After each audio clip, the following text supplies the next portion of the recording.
Money. It's one of those topics a lot of us try to avoid because, well, it's just not the social norm. It's awkward, it's uncomfortable, and before graduating college, I knew pretty much nothing about it. But then I accepted a job as a TV news reporter. I had to move from Long Island, New York to Dayton, Ohio with not a lot of money in my bank account and not a lot of money coming in either. When first starting out, TV news reporters don't make a lot. My first job offer was for $23,000. I ended up declining it, and luckily I was able to make more than that, but still, I certainly wasn't rolling in the dough or anything.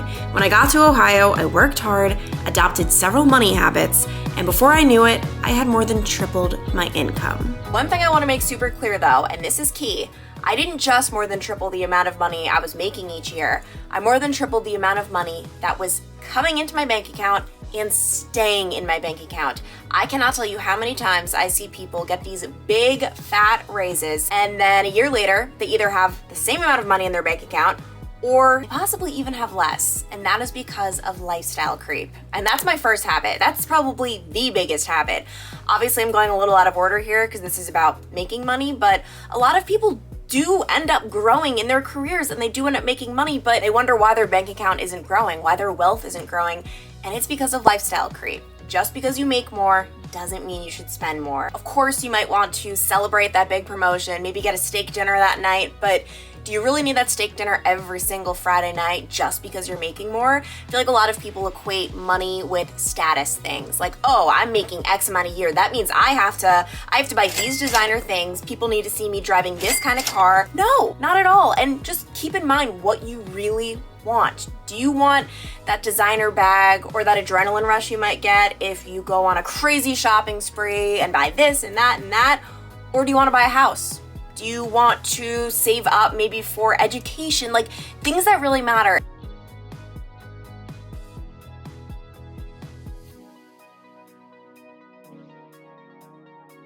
You really always do need to think about the why. This isn't even one of the habits, but actually we're adding it right now.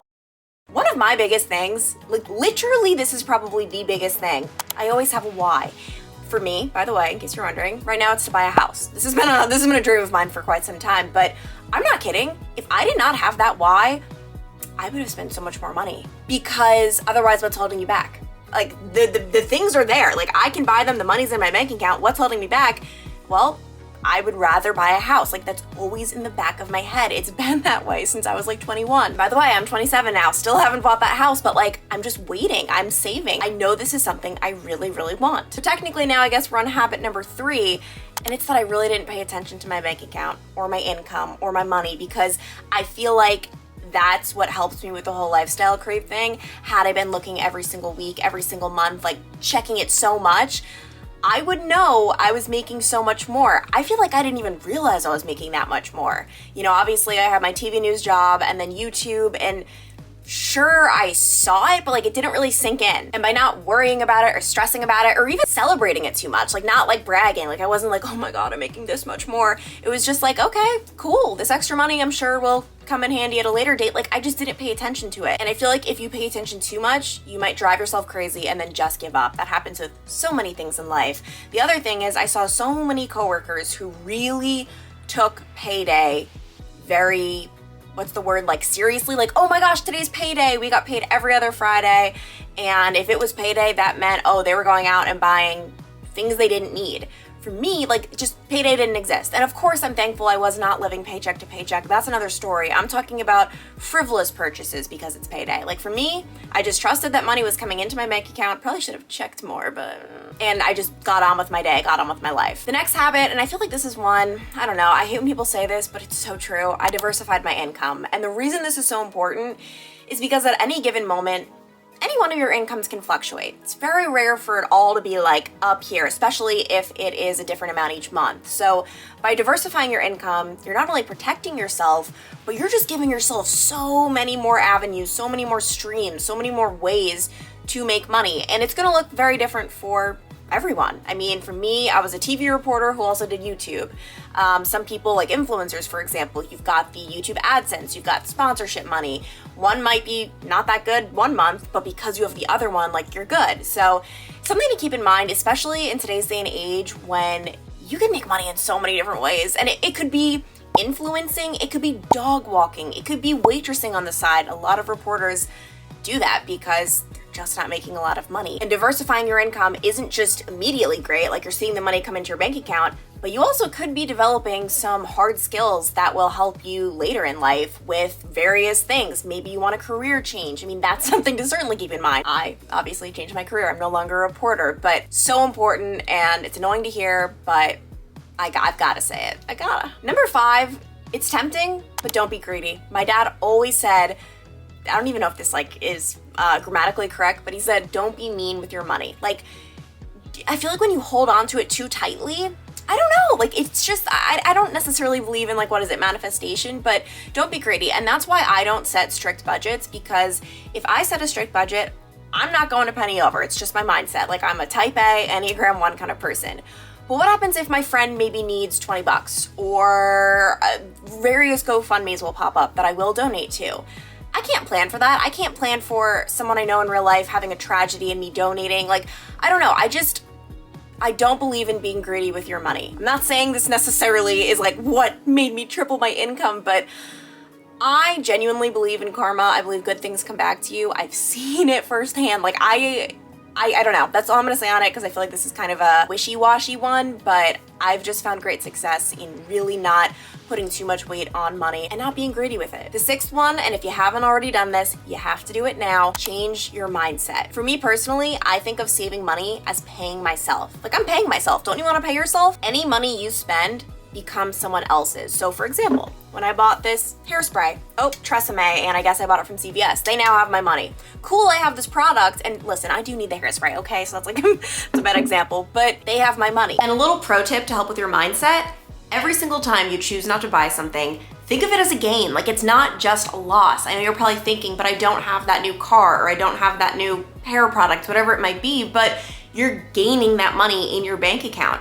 Obviously, it's not as satisfying as when you buy something, but eventually you will reap the reward. It's not gonna happen tomorrow probably, but eventually you'll thank yourself. Whenever I'm about to make a big purchase, or even smaller ones too, one thing that helps so much is thinking, how much is this item in hours worked? So for example, well, the hairspray is not an hour. Say you want to buy a laptop and it is $1,000. I really don't even know how much laptops are going for these days.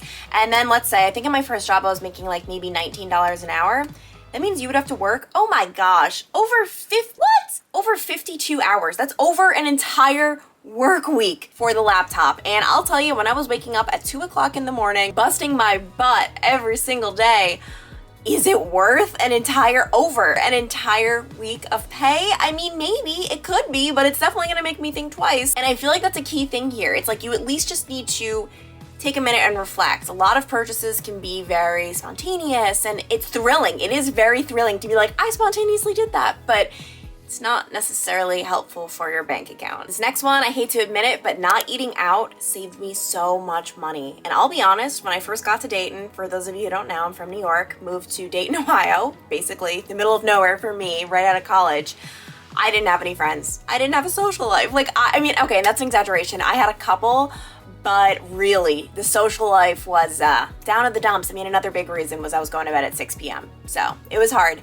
But my bank account was certainly thanking me for that, because now that I do have friends and I do have a social life, oh my goodness, just going to a bar for dinner and drinks, it's insane. So I'm not saying you have to totally get rid of your social life, but it is just such a good financial decision. Even if you just limit it, just scaling back will help. Let's say you normally eat out 6 times a week, try out 3, see how that feels. I mean, I know you're probably gonna miss your food, but nowadays, guys, I get a salad from, it's called La Bottega in New York. I think it's $18.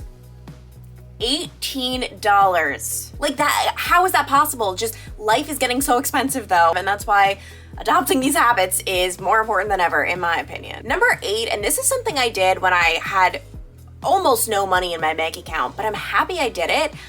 I obviously moved to Dayton, Ohio without any furniture, nothing, because I was moving out of college, and I had to buy everything from scratch. It was very tempting for me to just go to Walmart and just buy plastic furniture and pretty much just very, very cheap stuff.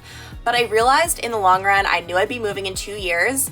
Did I really want to buy the cheap stuff and then in 2 years buy all new stuff and then I'm basically paying more, obviously? No. Instead, I decided to invest, and I knew I didn't even tell you guys. So I arrived in Dayton. I didn't have a credit card, so my mom spotted me for the furniture. She bought it, and then I wrote her a check. And she went back to New York, and when she cashed the check, I cannot remember how much the furniture was. I feel like it was around maybe like $4,000. But when she cashed it, there was there was money in my bank account, but it was just very, very scarily low. But I knew I was gonna be getting a paycheck and we were gonna be building that back up. But I am very glad I invested in that furniture because, right now it's in storage, but it lasted me 5 years and hopefully more in the future, but it is in storage. And then number 9, if you have to accept a low-paying job, which, listen, that is the reality for so many of us. There was no way around it. If I wanted to be a TV news reporter, I wasn't going to be making what my friends in finance were making, which, by the way, was very depressing to witness as we were all graduating college and I heard some of their salaries. It was rough. But if you have to accept a low-paying job for whatever reason, try to do it in a low cost of living city, because I really lucked out with this. There were no TV news reporters who were making a lot of money that first year. However, some of them were in very high cost of living areas. For example, one job offer I got was West Palm Beach, Florida, which was less than my Cincinnati job offer, and yet the cost of living was gonna be so much more expensive. So I would have been making that much less money. When accepting a job, it's not just about what's coming into your bank account, but anticipating what are you going to have to spend, what's coming out of your bank account. And if you're accepting a very low paying job in New York City, that's tough. I understand not everyone can help this. I totally get that. This is more for people who have the option, because I certainly had the option. I could have went to any number of markets in the United States, but paying $700 a month for my first apartment was very beautiful. That was Dayton. I love you so much for that. And one thing I want to make clear is that while it's super fun to save and try to grow your income, for me, this is a game. It's fun. Don't take it too seriously. Money really doesn't mean that much. It can be great to be able to afford nice things, of course, but at the end of the day, it's not the end all be all. This is me when I was making not that much money a year, but I was happy. There was not a bone in my body that was very upset by this or embarrassed. I was making YouTube videos talking about the fact that I don't make a lot of money. And it's funny for me to look back on because I'm like, what? I posted those? But I truly have just never been embarrassed by that. It is what it is. And to be honest, a lot of it's luck. People who come from wealthy families get these crazy nice starts, maybe their dad is president of a company or this or that. There are so many reasons why it's not a level playing field. So don't stress about it. Truly do not. It's just not worth it. I personally have never in my entire life, I swear to God, the reason I'm saying I swear is because I feel like I've heard people who have said the opposite. I've never judge someone in a more positive light because they made more money. And I was listening to a podcast one time where I cannot remember the podcast, but it was a bunch of girls, females, and they were doing some sort of question and answer type thing. And they all were okay, obviously, let's come clean. Money does matter when I'm dating, and finding a guy, da-da-da. And they were kind of laughing about it, of course. And I couldn't believe what I was hearing. I don't know. I've never, obviously you guys know I have a fiance now, but I've never once factored that into my dating life. Ever. It's so not relevant at all. Anyway, that was a random tangent, but I do feel sometimes, hesitant to come on here and share various salaries and income streams and money because I know it is a sensitive topic, but I truly just love talking about it and I want to help, and it is possible to make a lot of money even if you don't think it is. That's my viewpoint, just because I was sitting in college however many years ago with every professor saying, you're not going to make a lot of money, you're not going to make a lot of money, you're not going to make a lot of money. It was a thing for TV news reporters. Didn't bother me, because in my head I was like, but am I going to be happy? And I truly thought I was. That's all that mattered. So I hope you guys enjoyed these habits and can maybe adopt a couple of them into your life. And let me know, are there any others that you swear by that really help you save money? And everyone's different, by the way. There might be a few tips that you just do not agree with and you're like, what the heck? And that's okay. We're all different. I'm just sharing what works for me, and I would love to hear what works for you guys. So I will have all of my social media linked below if you would like to check it out. I love talking about this stuff on there, like on Instagram and all of that good stuff. So I love you guys so much, and I'll be back with another vlog in a few days. Bye.